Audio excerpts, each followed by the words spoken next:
Nafikiri ni purpose ya kila mtu au agenda ya kila mtu anapokuwa duniani. Lazima utafute kitu sahihi cha kufanya ambacho kinalenga kuwasaidia watu wengine.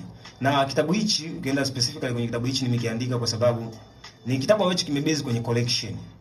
Kwa sababu kuna mitazamo tofauti tofauti ya watu kuzungumza kuhusu pepo wachafu na malaika walioasi. Nafahamu kwenye Biblia kuna malaika ambao wameandikwa kwamba waliasi. Sasa watu wengi sana huwa wanasema wale malaika walioasi ndio baadaye walikuja kuwa pepo wachafu.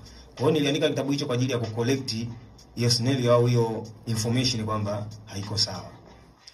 Mmoja, yani hata mimi hapa ninachokiamini ni kwamba ninaposoma Biblia inaniambia shetani aliasi. Kwa hiyo akatupwa. Ndio akawa ni Lucifer. So wewe hapo unasema umekuja na kwa mjibu wa kitabu chako nilivyokisoma umeelezea kwamba shetani hakuwahi kuwa malaika. Naomba ufafanue hapo kwanza. Kwenye kitabu sijasema shetani hakuwahi kuwa malaika, ila nimesema pepo wachafu. Pepo wachafu kuwa malaika. Na shetani